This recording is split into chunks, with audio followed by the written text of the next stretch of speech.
Hi there. Welcome to a first look at the new Synthstrom Deluge. It's a sampler slash groovebox slash drum machine slash synthesizer slash sequencer magic box. They literally started shipping these out this week, and after playing with it for a couple of days, I have to say I'm pretty stunned at what this thing can do. Now there's no way I can tell you about all its features in a short clip, but I do want to talk about 10 things that I think make it really special. If something else interests you, please comment below and I'll put together a video that addresses as many questions as possible. Hit subscribe and the notification icon if you want to be alerted when my video comes out. So before I begin with my list, I'll give you a basic overview of the device. There are much longer videos on Synthstrom's site if you want to go deep down into all the features. So the Deluge lets you create 4 types of tracks. Let me create a new project here. The first type is a synth track, and that's what you get by default. I'll just plug in a few notes. You can sequence very easily. Hit play, and you're done. Go back into song mode, and click anywhere to create a new track. This will be a kit track. This is the second type of track. This is useful for drums. Every row represents a different type of drum. Very, very straightforward. The 2 other types of tracks you can create are MIDI and CV tracks to control MIDI devices or CV-based synthesizers. And the nice thing about that, beside the obvious sequencing, is that using those tracks doesn't, quote, spend any of your voice tracks. Just a few more notes about general capabilities. The onboard synth is pretty sophisticated. I won't get into that in this video because there's a lot to cover there. It's got 2 oscillators, it supports multiple waveforms, as well as loading samples, so you can either play waveforms with the synth or samples. You just choose a sample, and then that behaves as your oscillator, and you can apply effects like LFOs and reverb and so on to that later on. Once you've sculpted your basic sound, you can apply effects to it using the 2 gold knobs and this row here of effects. These are shortcuts to different types of effects. The labels on top of the little buttons show you what the gold knob, the top gold knob, does, and the bottom labels will show you what the bottom gold knob affects. Besides moving the knobs manually as you hear your track in real time, you can also program in parameter changes manually. Just enter your track, hit the note you want to affect, and rotate the knob, and you can do this on a per note basis.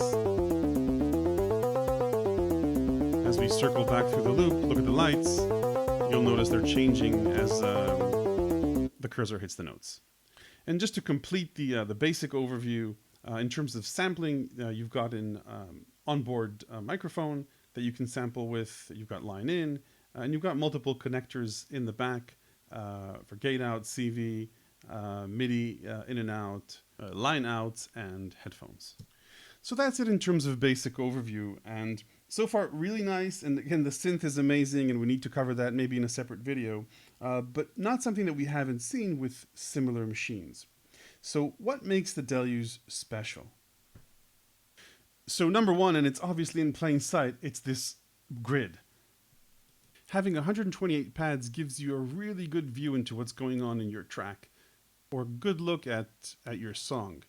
Drum kits as well, you know, it's a lot of fun to sequence when you've got such a big view into the kits you're playing with. Beside that, having such a large canvas with notes gives you a lot of freedom in playing, whereas with other devices you might be limited to 1 or 2 octaves per one view, and you've got to jump around. Now currently the notes are arranged like a guitar fretboard, or a bass guitar fretboard, so jumping up in fourths. Every line represents 1/4 above the previous line, and this gives you a range of 4 octaves, all in one grid. And I've emailed a bit with the guys at Synthstrom, and they're actually planning a piano style layout, which will give you access to even more octaves. So that will be interesting when that comes out. Okay, moving on. These two knobs are the second thing that I think makes the Deluge stand out. What they let you do is scroll through left to right or up and down the view you're currently looking at. And right now we're in scale mode, so we're looking at notes.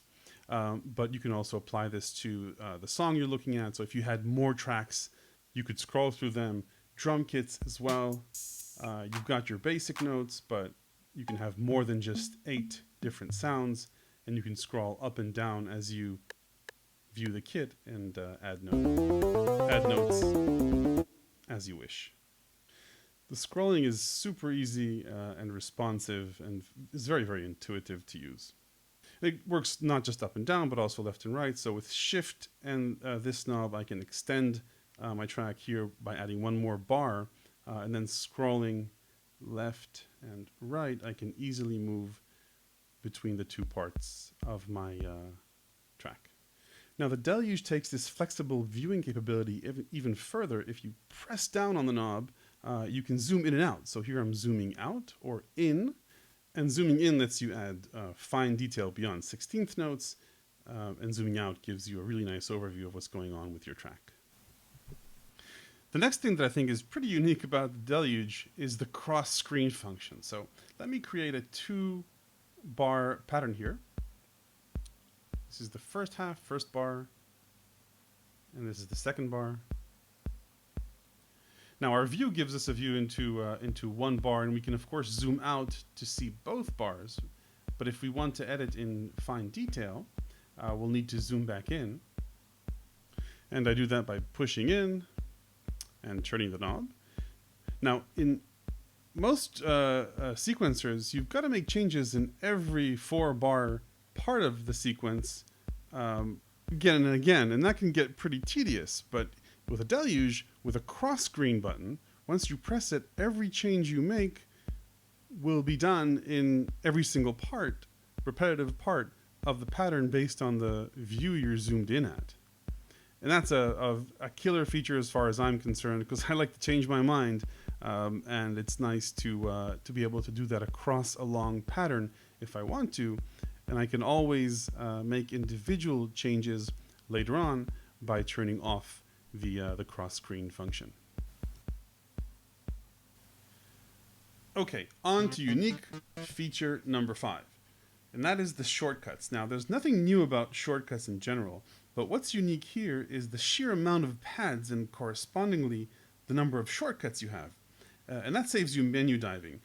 And you can see here, you can get to any function using the knob. You can go back and forth between the different features, but you don't really need to. All you need to do is press the Shift button and find the function you want to access. In this case, I want to change the waveform type, make the selection, and you're done.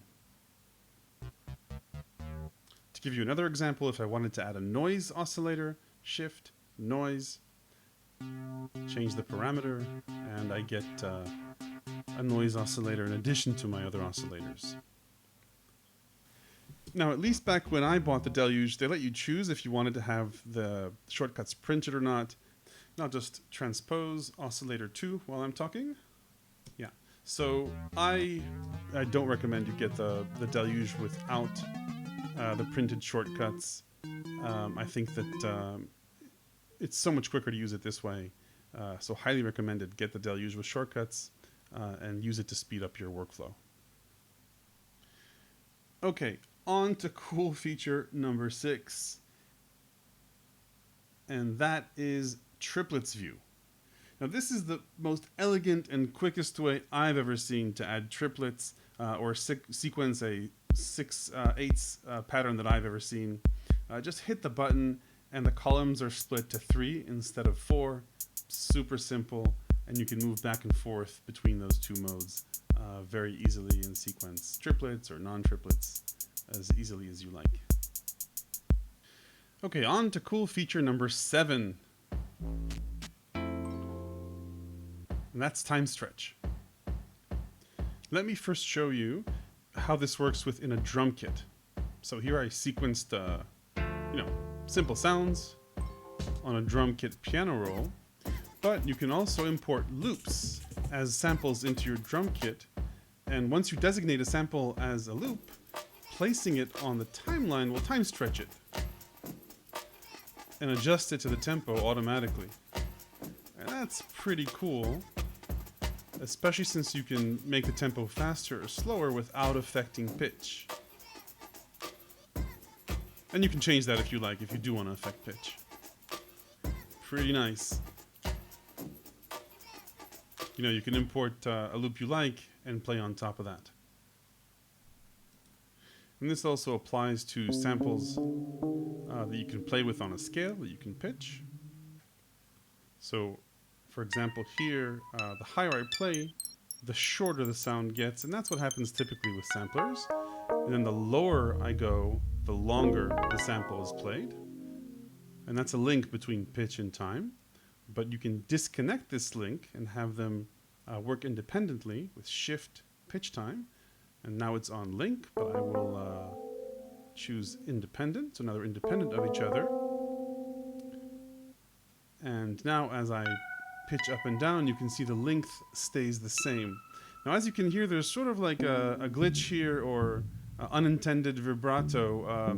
I've corresponded with Ian at Synthstrom, and they said they're working on fixing that, so hopefully the sound will also maintain its integrity. If it does, this is another great feature for the Deluge in terms of pitching samples. And I will add a "they fixed it" annotation on this clip if they fix it. Okay, number 8 on my quote special features list is just the size and portability of this thing. So this is the Deluge compared to a circuit, a great groove box, much cheaper by the way, with a ton of functionality, and you can see it's more or less the same size. This is the Electri, again more or less the same size, and the nice thing about the Deluge is that it's USB powered, and it has its own internal battery, which means that it's not only extremely portable, but you don't have to carry another charger with you. I don't know about you, but for me that's important and nice to be able to use this with just my phone charger. Number 9 is just how programmable and patchable the Deluge is. Let me give you an example of what I mean. So unfortunately, the Deluge pads aren't velocity sensitive, and they don't have aftertouch. But you can sort of simulate this. Let's take this basic line. Now, what I've done is I've created custom mappings for Custom 2 and Custom 3 so that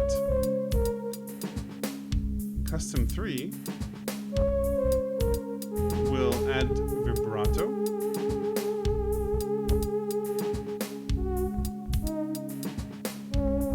And it's very easy to use this. You just hit the Learn button when you're on the parameter you want to change, and that assigns it to the knob. Now I've added pitch shift to Custom 2, and you can see I'm changing the pitch of one of the oscillators using the golden knob. And you can actually go ahead and change any one of the parameters on top, not just the custom ones, to any mapping you like. And this leads me to feature number 10, which is the openness of the team, both about the issues with this and as well as what they're planning to do. If you look at the site, they actually have the roadmap there, and there are some pretty interesting features coming. And if you look at the speed at which past features have been developed as I was waiting for this thing to ship, I'm pretty optimistic that beside the fact that it's a great device as is, these guys are going to pull off additional amazing features in the future as well. So hopefully you found this clip useful. Hit like and subscribe if you did.